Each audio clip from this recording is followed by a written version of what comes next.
Lakeside Casino and RV Park, where we earn the best ratings for our RV park in North America with the most beautiful scenery and quiet surroundings. Our casino features the best gaming experience, entertainment that'll blow your mind, and come see the great changes in our buffet, all here at the Lakeside Casino and RV Park. Every day just means we come in, we do exams, general body, arms, legs, abdomen, things like that, including DEXA, and also some of us we do CT and mammography. So a wide array of different types of scans that you perform here at Desert View Hospital. You yourself were in the military with your husband?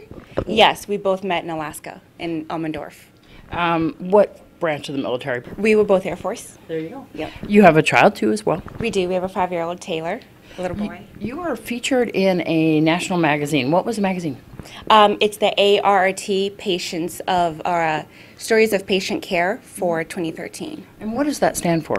The American Registry of Radiologic Technologists. Why did they decide to focus on you? They were looking for techs nationwide, and I volunteered my story just because it just involved struggle and fear and a lot of anxiety, and then just overcoming those fears and pushing through it. So I offered up my story just to see if they would take it. Tell me what happened. Basically, I was in the military for 8 years and doing the same job, x-ray and ultrasound at that time. And I did not get my certification. I tested once and I failed. I failed by like 5 points. So I couldn't bring myself to take the test. Every single time I would send in my money, I would panic.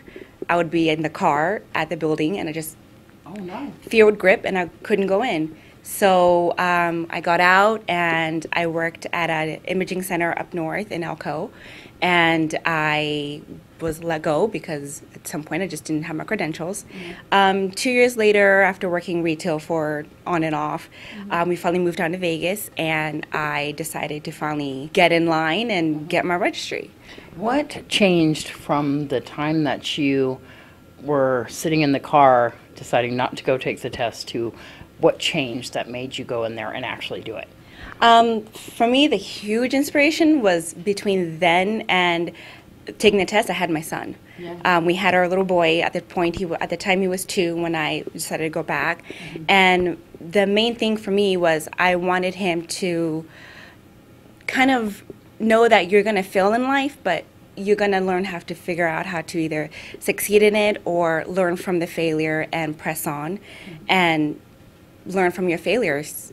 So for me, that's what that was the major motivating factor. You got certified? Yes. And how was that? Tell me about the testing itself. The testing is 200 questions, 3 hours. You have 3 hours to take it.